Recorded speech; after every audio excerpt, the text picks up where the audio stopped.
host, Deidre Malone. Happy New Year. We are so glad to be back with you on the M1 TV network and wishing everyone a happy 2019. I was so glad to see the end of 2018. I don't know about you, but I'm very hopeful, very prayerful about 2019, looking forward to great things. And before we start this show, because we want to talk about a couple of things, I want to talk about the fact that Governor Haslam just gave clemency to Cyntoia Brown. It is something that a lot of us have been advocating for and wanting to occur, and so thrilled about that. I know some of our state legislators have been advocating for it, the Youth Council of the NAACP, and you've had people from all across the country advocating for her to be granted clemency. And so we're going to talk a little bit about that. We're going to talk about surviving R. Kelly. All right? We're also going to talk about the city council as well as instant runoff voting.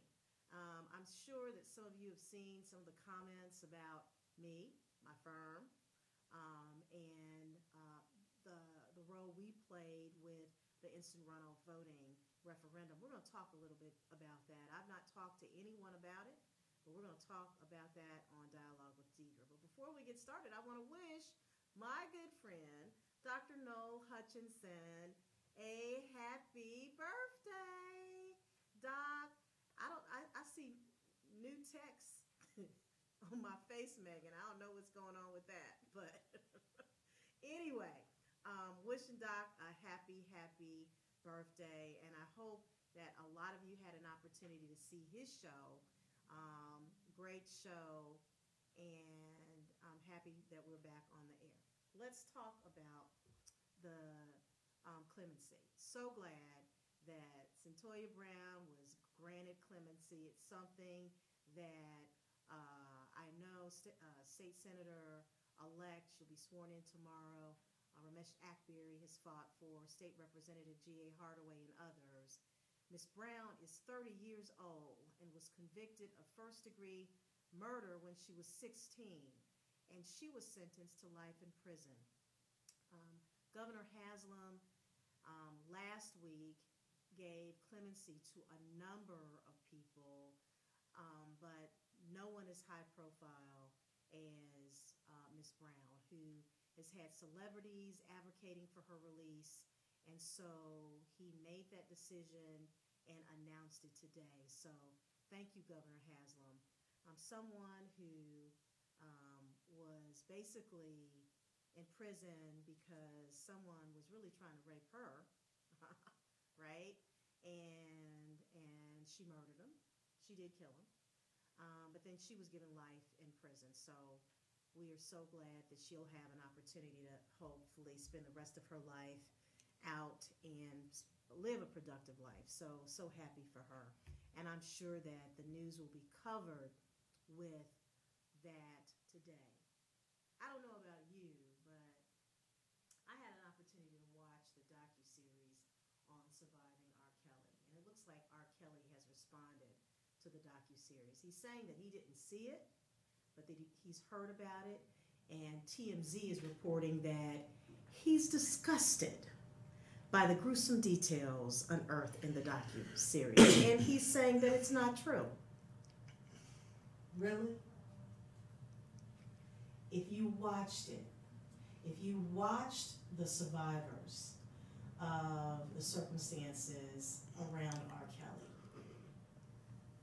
the victim that said that she was in the tape with R. Kelly and the 14-year-old girl, the emotion that they felt as they talked about that experience, they weren't acting, it was real. To listen to the parents who have tried to contact their daughters, who some of them are still involved with R. Kelly and may have started being involved with him when they were 17 years old, 16, 17 years old, and how they have not had contact with them for years. It just breaks your heart. And I was so glad that the mom from Chicago was able to rescue her daughter, Dominique.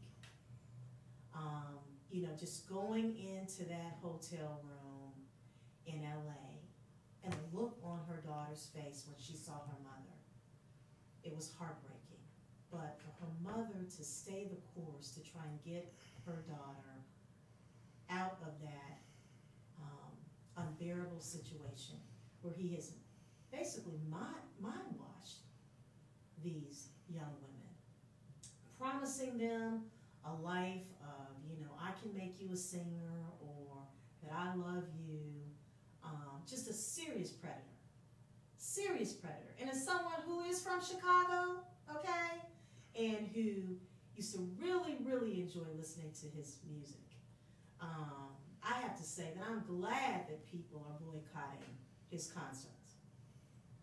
The way that you affect change is through somebody's pocketbook, right? So don't buy his music. Don't go to his concerts.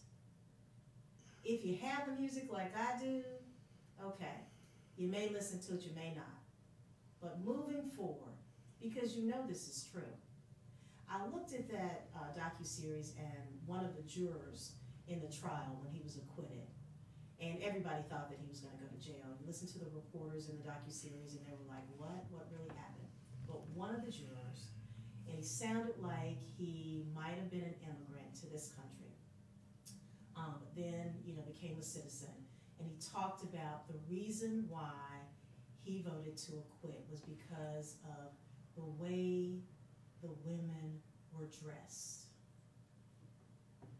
that came to court, you know, to respond to the behavior of R. Kelly. That's the kind of jury that he had for that trial. You know, something's going to happen. God will make sure that you know, the predator is taken care of. But I advise you to watch that docuseries. And I also advise women out there who are being, you know, in a situation where they are being abused. Domestic abuse is real. I mean, it could be someone who is just telling you that you're stupid, you're not smart, that you can never do this, that your family doesn't love you, I'm the only one that loves you. It's a control thing. And if you're young and impressionable, you can believe that. And sometimes you don't have to be young. You can be older and just want somebody to love, and he's an abuser, or she's an abuser. And they can talk to you and control you that way. Think more of yourself. Know that God's given all of us an ability to do things and do great things. And so don't let anybody abuse you, physically or mentally. And that's all I'm going to say about Surviving R. Kelly. I'm glad I watched it, and I've had plenty of conversations with people over the weekend about it, and disgusting. Let me just say, it is, he's right. He should be disgusted, because it's true.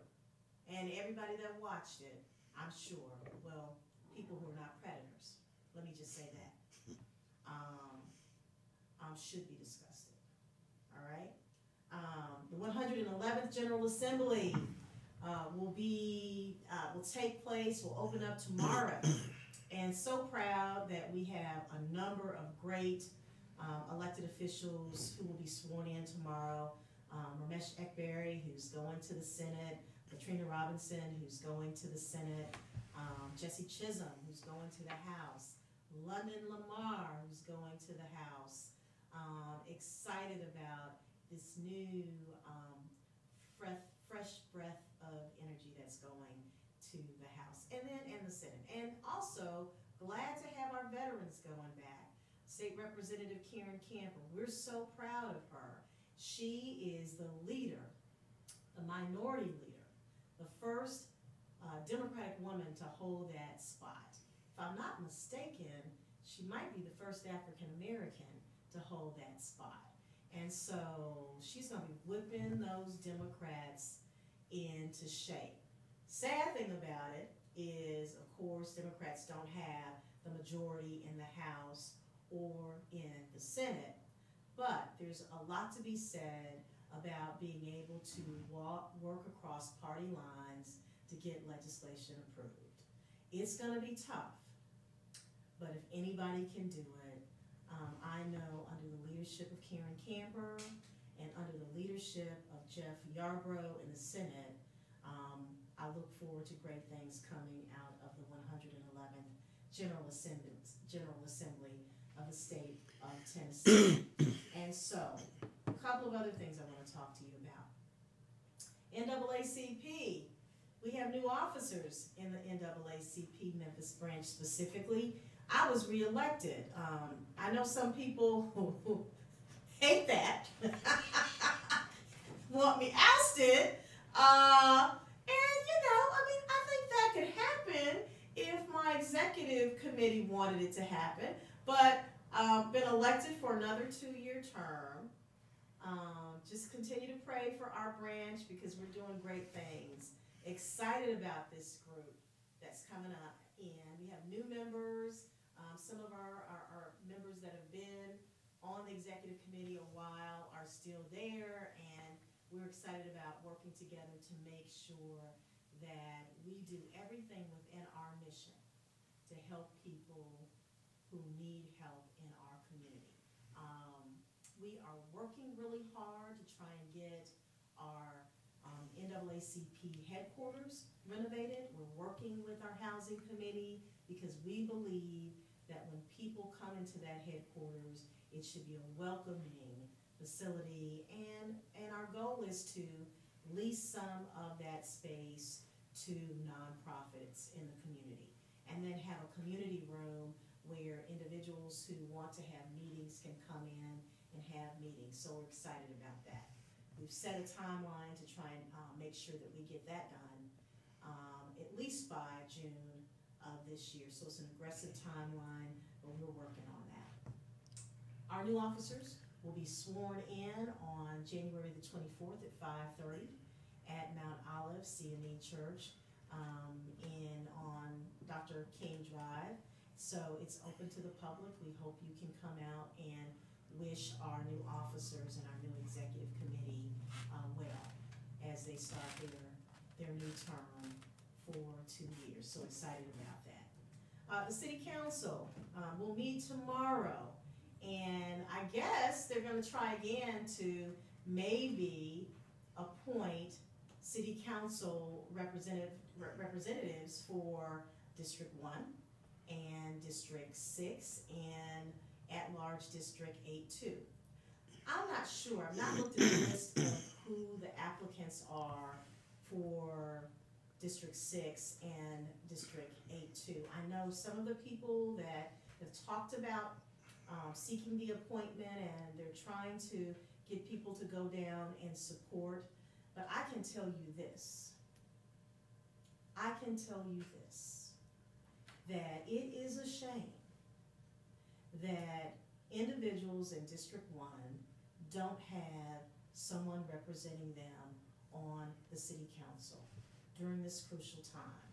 So, my hope is that they will come to a consensus tomorrow and make some decisions that are in the best interest of Memphis and the citizens in those districts. The NAACP will be watching, and based on what they do tomorrow, they can't come to consensus. You'll hear more about what we're going to do after that meeting. So excited about it. Let's segue to another topic associated with the City Council. I think that most of you know that I own a PR, marketing, advertising, government relations firm, and it's called the Carter Malone Group. We do a lot of private sector business, and we also work with municipalities. And on various occasions, our firm will work with the city of Memphis on business. In one instance, our firm was approached and hired by the Memphis City Council.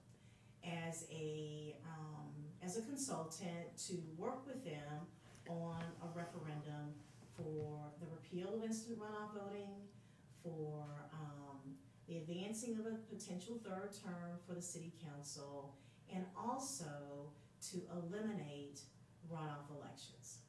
Our firm was hired to advocate for, let me be clear, to advocate for the Memphis City Council's position. Okay? You have some people who are saying that the city of Memphis, the Memphis City Council spent money and they should have been unbiased, that they should have given, as a part of a public education campaign, you're supposed to share both sides. Okay? Well, I'm here to tell you, as someone who's been in public relations for more than 30 years, a client can hire you to advocate for their position.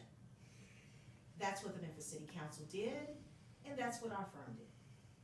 Okay? The Memphis City Council allocated almost $40,000 for this initiative. Not $200,000, but $40,000. What did we do with the $39,500 that was advocated? If you look at the Memphis City Council's financial disclosure, you clearly see how that money was spent. My firm didn't make any money off of the $39,500. In fact, my firm donated probably close to $5,000, if not more, in in-kind services. Why did we do that? Because I believed in those referendums. As the president and CEO of the firm, it's a private firm, I believed in that, and I could make that happen, and I did. You have some people who truly believe that we did something wrong, and we didn't. Clearly, the chairman of the Memphis City Council, Berlin Boyd, asked my firm to assist them, and we did. Is it true that the timeline shows that the Memphis City Council approved the dollars during early voting? Absolutely. And I'm on the record as saying that my firm advanced dollars for grassroots strategies, which we had poll workers at the polls. We advanced money for collateral material to have at the polls, for T-shirts. You know, we had other people making contributions for yard signs, and so just like any other campaign on a very tight budget, we did what we could. But let's talk about the Save Instant Runoff Voting group that wants to say that the City Council should have never hired a PR firm and should have never spent $39,500 to advocate their position. They're wrong. They're wrong. It is true that 10 years ago, the people voted for instant runoff voting. That's 10 years ago. It is true that it was never implemented here in Memphis. 10 years is a long time. In those 10 years, the Shelby County Election Commission could have purchased machines to allow the citizens of Memphis to work on, to try and implement instant runoff voting. They didn't do that. So the Memphis City Council was well within their right to say, this is not good for Memphis, okay? And let's go back and ask the citizens to take another look at that. But a lot of you were really upset about that, and I'm gonna go back to the instant runoff voting, financial disclosure. You've seen ours, rather the city of Memphis's, and I'm hoping that you pull the Save IRV Incorporated financial disclosure, and because we're gonna talk about that. 10 years ago, when the Charter Commission reviewed the charter and they put the resolution on the ballot for instant runoff voting, how was that advocated? By the Memphis City Council, right? So I'm sure that they put money into the coffers to advocate for the advancement of instant runoff voting. But some people have a problem 10 years later, few new people on the city council, some of them who were there maybe 10 years ago, but their positions have changed, advocating for the opposite 10 years ago. There's nothing wrong with that. People change their mind all the time. Now the real issue I think a lot of people had is with the city council advocating for a third term. And I think I've shared my position on this. As a former elected official, I believe in term limits. A lot of Democrats don't, because a lot of people believe that you can term limit an elected official because you can go in there in that booth and you can vote against them. And that will limit their term because they won't be reelected. But as someone who believes that term limits are important because we have so many great people who want to serve this community or serve a community and will never have an opportunity to serve if we die in those seats. I believe that term limits are so important to give other people with great ideas an opportunity to serve. So the question was, do you believe that 3 terms is too long? Well, let me just say this. No. Because I may be the greatest city council person, and I have all these wonderful ideas that we couldn't implement in my first term, and we're getting there in my second term, and in my third term is when it's gonna happen. But if it doesn't happen in 3 terms, then you're out of luck. Memphis is the only municipality in Shelby County. I want y'all to hear this. The only municipality in Shelby County that has term limits. I was reading an article about the mayor of Arlington, Mike Westman, and Mike used to serve on the Shelby County School Board. Mike is the mayor of Arlington. Mike's running for a 3rd or 4th term. Myron Lowry, I love Myron. He's one of my closest friends. Myron served for 24 years on the Memphis City Council. Congressman Cohen. Congressman Cohen served on the county commission. It wasn't called the county commission then. The quarterly court, I believe it was called. Served on the county commission. He served in the state legislature probably 20 plus years. How many terms has he been in Congress? 3, 4, is he going on, I don't know, 8 years? It's been a minute. But you had elected officials out there advocating against potentially 3 terms. I would ask people, and I did, take the current city council members out of the mix. And if you're thinking about this logically, no other elected body has term limits. And I realize people voted for this. I realize people voted for this 2 terms. But when you think about it logically, 3 terms isn't bad. It's just not. Realizing that you always have an opportunity to vote someone out of office, okay? So I want to talk about that a bit. And runoff elections, you keep, the other side, the opposition, the Save Instant Runoff Voting people would say that they're very costly. We don't need runoff elections. They're very costly.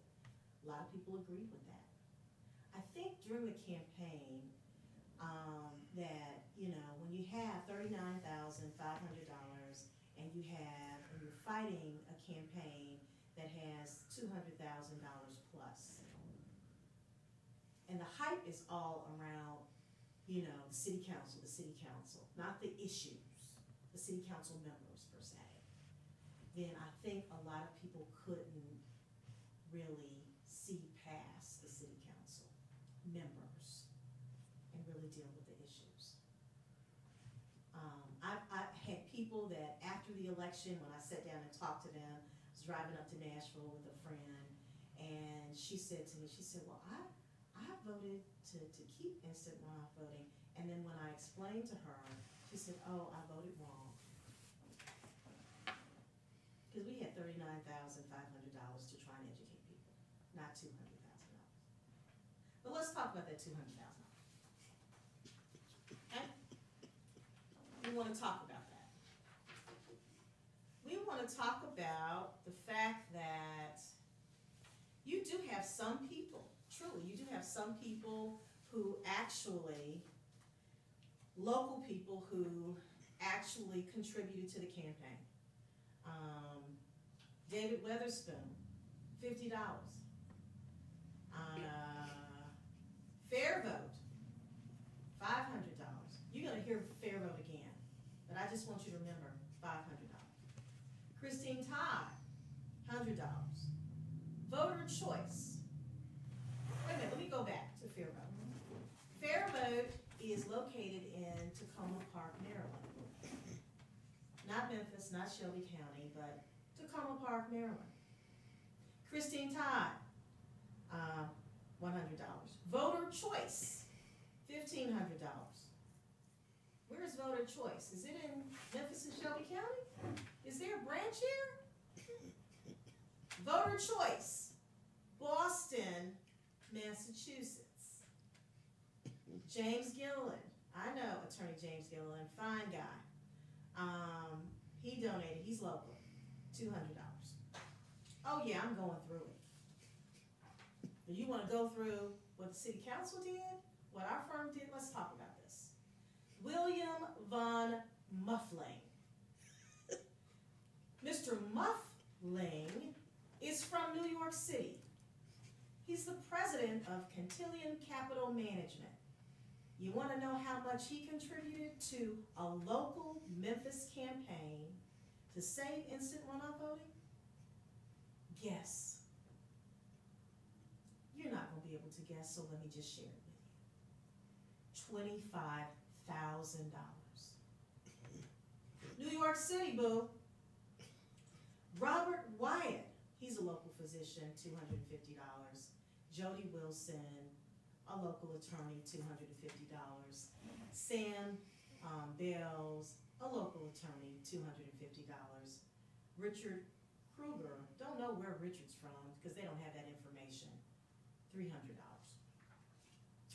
Attorney Richard Glassman used to be a client of my firm, local attorney, $300. A few other people, $100.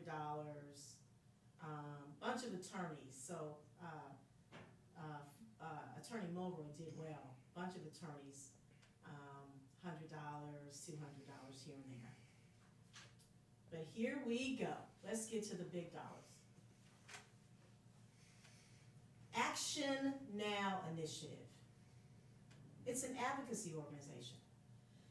And $60,000. Now remember, the Memphis City Council advocated in advance $39,500, something like that. But you've got one group that gave $60,000 to a Memphis referendum initiative. And where are they based? Houston, Texas. U.S. term limits out of Washington, D.C., an advocacy organization. U.S. term limits gave $10,000 to this initiative. Action Now Initiative, you've already heard that before, that organization. I mentioned that just a little while ago out of Houston, Texas. They came back and guess how much they gave? An additional $40,000. So 60 and 40 is what? That's 100 right there, right? Wow.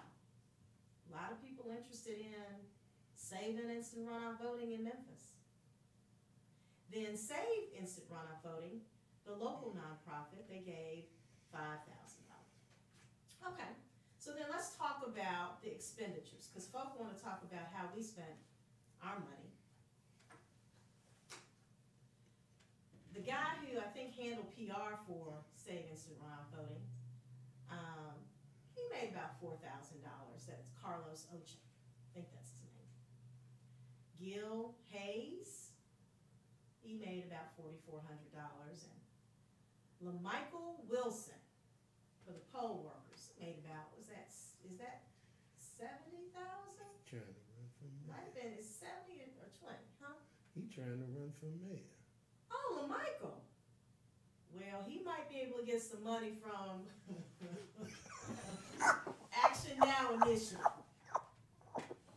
So LaMichael is trying to run for mayor, I was just told, so I'm sure you better watch out, because a lot of dark money is going to be coming into this local election. All right. Chisholm Strategies. I met, Ryan, when we went to Jackson, remember Mr. Chisholm we met with, the guy at Chisholm Strategies? He made $25,000 off of this for phone banking and digital ads. So, Diamond Printing, oh, Harry racked up. Harry made almost $51,000. So, anyway, Center for Racial and Gender Equality canvassers out of Chicago. So, at least my poll workers and whatever canvassers we had were local. $22,000 to an organization based in Chicago to actually come down here and canvass.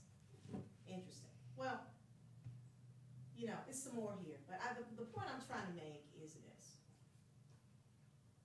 While a lot of people are concerned about how the city council spent their money with the Carter Malone group, and and it is taxpayer dollars. It was taxpayer dollars, and the city council has every right to spend those dollars to advocate for their position. But those of you who are not concerned should be about the dark money that came into Memphis to advocate for a local issue. Lord knows what we could have done if we had $200,000. We could have really, really educated people on how bad instant runoff voting is for a majority African-American city. Well, I just wanted to share that with you because I've been told, I've gotten a lot of phone calls. I've not really gone on Facebook to look at the post, but I understand that folk are talking about me and talking about me heavy. And what you need to understand about me is that's fine. It happens all the time. I'm good with it, as long as you know what you're talking about. And when you don't, shame on you. Really get an education. Okay? Especially if you're going to talk about something I'm doing. And I can always educate you. Well, I am so glad you've had an opportunity to join us today for Dialogue with Deidre on the M1 TV network. Please let us know what you think about our shows, Dialogue with Deidre, Black Thought. We are so excited, and we're looking forward to 2019 and the great shows that we're going to have for you this year. We're going to try and be consistent. Right now, we're going to do shows every Monday. Are we going to do a show next Monday? It's the holiday, Dr. King's holiday. No, it's the next one. It's the next one. It's on the 21st. So we'll be back next Monday, and we'll let you know what we're going to do on the holiday. So hope you have a great Monday and a great rest of your week. You've been watching Dialogue with Deidre. Let us know what you think about us. Go like the M1 TV network page if you haven't done that already. Go find us on YouTube and like our YouTube page, M1 TV Network 2, if I'm not mistaken. Then please go and like all of the Dialogue with Deidre social media platforms, Twitter, Facebook, and I think that we have an Instagram page. I think we might. Enjoy the rest of your day, and thanks so much for being with us. Have a good one.